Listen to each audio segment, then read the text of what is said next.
This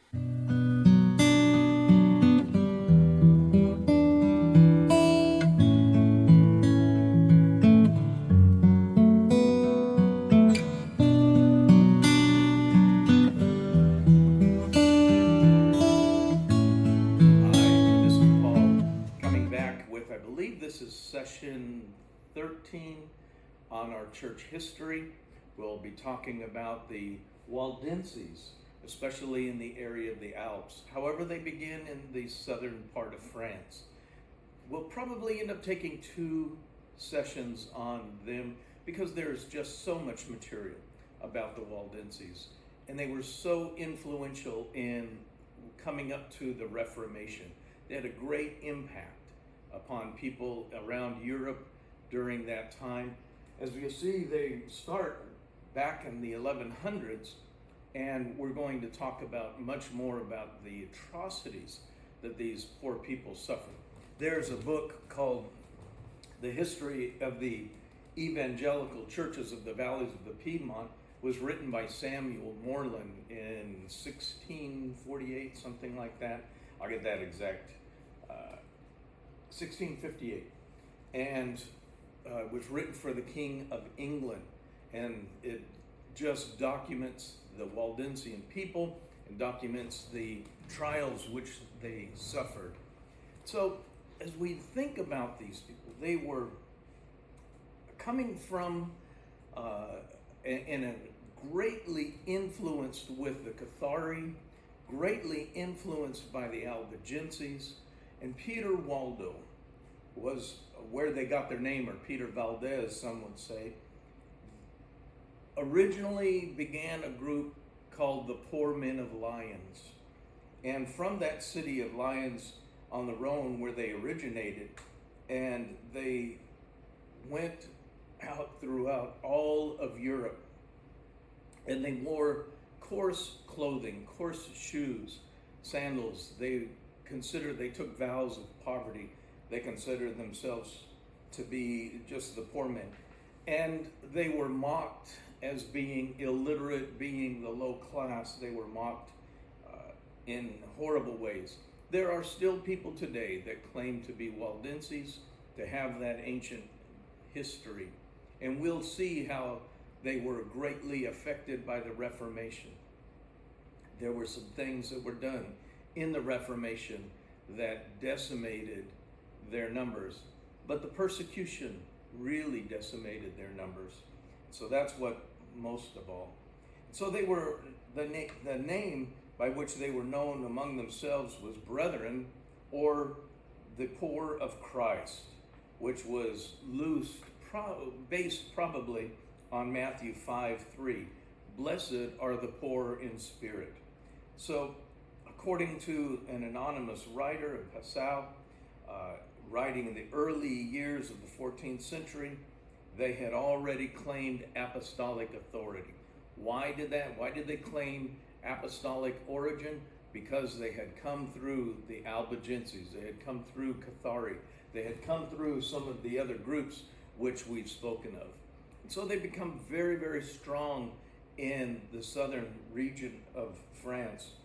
And although of Peter Waldo we know very little of his life, he was a very prosperous merchant from Lyons, and when he encountered a sudden death of a close friend, it caused him to think about his relationship to Christ and his eternity. And so it was at that point that he sought counsel of a priest who told him there were many ways to heaven, but if he would be perfect, he had to obey Christ's precepts, and that he should go and sell all that he have to give it to the poor and follow Christ. However, some of the Albigenses came in contact with Peter Waldo, and he accepts Christ as his Lord and Savior. He sold everything. He's giving it all away. He's given it to the poor. And so he renounces the property. He just turns his life around so that he would be able to go forward and just serve Christ. And that was about 1170. So you can see back here on our chart about where the Waldenses begin. And as I said, they started in Lyons, and they grew from there. His rule of life was to just accept the plain precepts of the Bible. He used other men to help translate the Bible into the French so that the people could read it. However, many of their later preachers become very, very adept at reading the Greek and the Hebrew. And so they were some of the very first translators of the Bible into modern languages, and French was the first. So without calling them by name, there was a council, the Synod of Verona, in 1184 that designated them as humilitae, or poor men of Lyons. And they poisoned the people against them.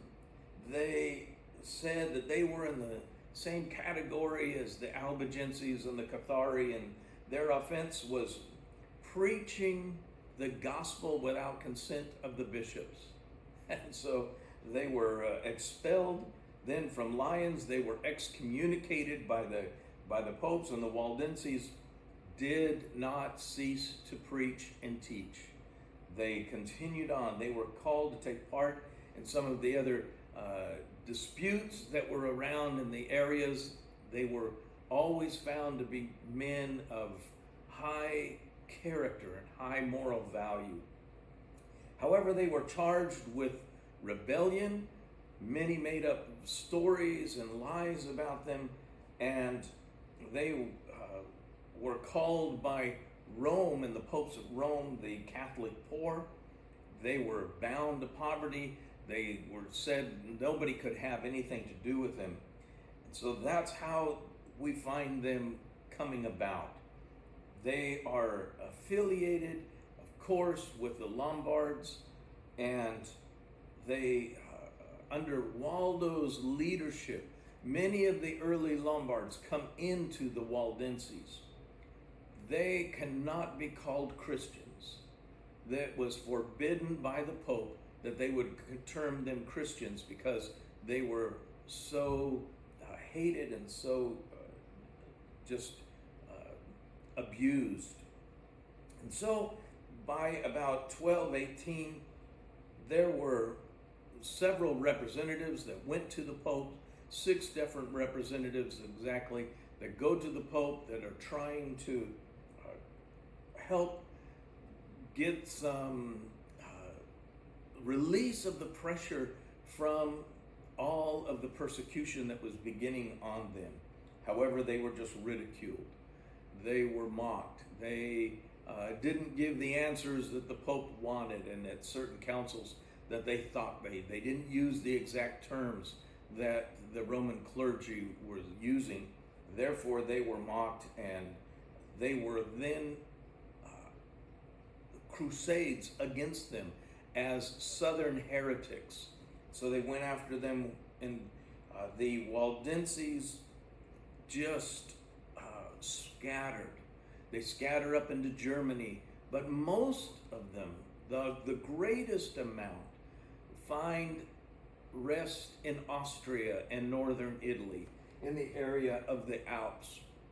And so that's where we're going to find them in years to come, because the Alps gave them some form of defense. They could go to the mountains, and when another invading crusade was coming looking for them, they could flee to the other side, over on to Germany. Or then if the crusade was coming from the north, they could flee to the south. And the Alps gave them much protection. So they found that they began to really grow. However, they were very evangelical. They continued to send people out into all of the outlying cities and to preach the gospel and to teach others of the truths of the Bible. And so, although trials began about 1308, It wasn't until 1316 that the Waldenses were sentenced to perpetual imprisonment, and if found a second time preaching the gospel, then it was a death penalty by burning.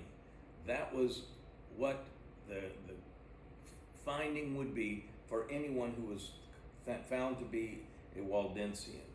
And so there were about many others recordings and in edicts that then said that, you know, all of these people must be destroyed. So it was in Italy and Austria that they really furnished their unyielding martyrdom. And from France, they overflowed into the Piedmont, and partly to find that refuge in the high valleys, the streams along the Lucerne and the Argonne. But there in the Alps was where they really found that they could grow and live without being molested. Therefore, they go forward in those areas and establish schools.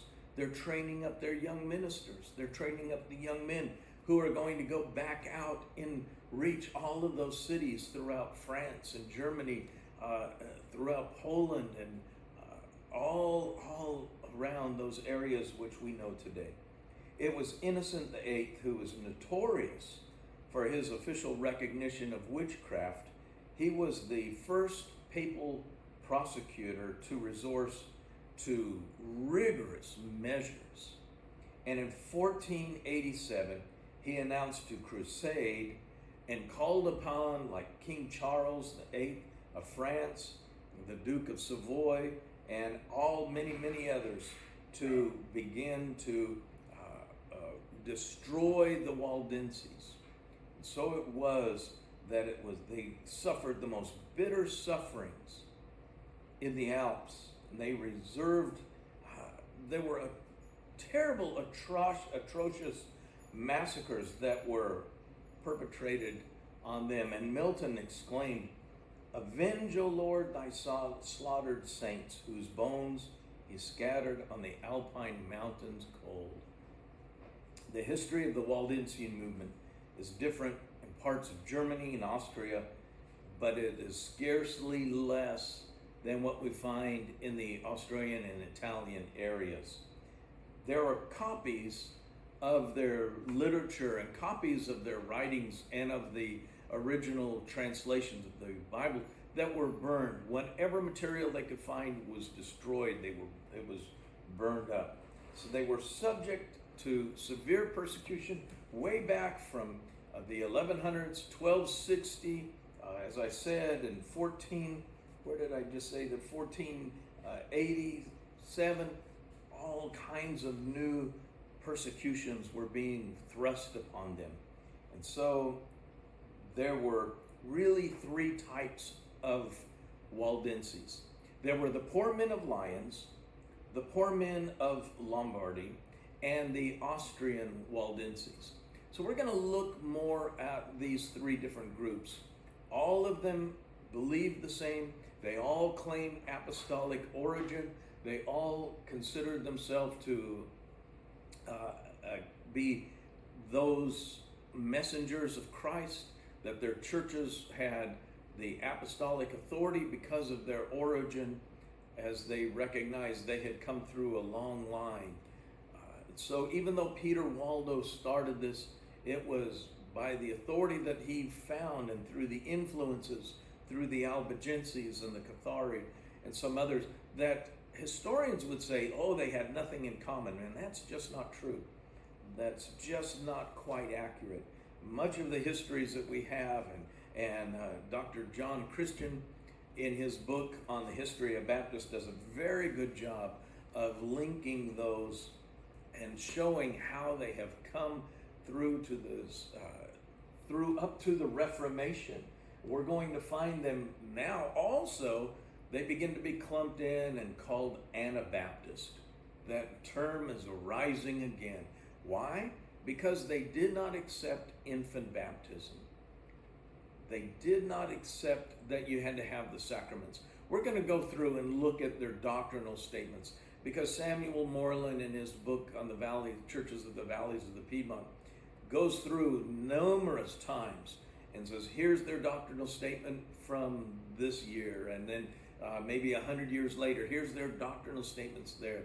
The things that were important to them were, do the sacraments save? Do you have to have baptism for salvation? Do you have to take communion, what they would call the Lord's Supper? Is that essential to salvation? Do you have to confess to a man, to a priest? Is that essential to give you grace towards salvation? These are the issues that they had to face, as well as what books made up the Bible? What books consisted of the Holy Scriptures?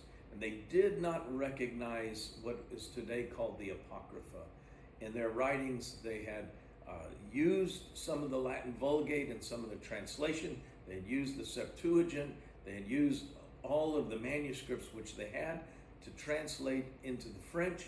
However, it was without the Apocrypha. So just some interesting things, some areas where we see today, they practice baptism after salvation. Once somebody made a profession of faith in Christ, then they recognized they were a new creature, a new person, and they were then scripturally baptized by immersion through the authority of a local church. Those are just some things that we see very, very important. They considered communion to be the Lord's Supper, a memorial supper, not something by which you would gain grace, not something by which you had saving power. So they stood very, very strong against those, and the result was they were hated. They were persecuted. The fact that they believed that they had to go into all of the world and preach the gospel caused them to be very much hated. All right, we're going to close out with this session and pick up very soon, Lord willing, maybe this next week with session number 14, and follow on and see more, because there's so much more about the Waldenses, especially as we see John Calvin. Calvin has a great influence upon them. Zwingli is influenced by them. Martin Luther is influenced by the Waldenses. So that's why I want you to see that there were several groups that had great influence in the Reformation. And we'll start in and talk about that. The Reformation is an interesting point in Christian history. And I am not a Protestant, because I believe that our churches have gone all the way back to the very origin when Christ established his church. And he said that the church would not go out of existence. He said that in a number of different places, as we saw in our first few studies, that Christ would not allow the gates of hell to prevail against his church. I'm going to leave you with that thought. Thank you, and Lord bless you. We'll talk with you soon. Bye now.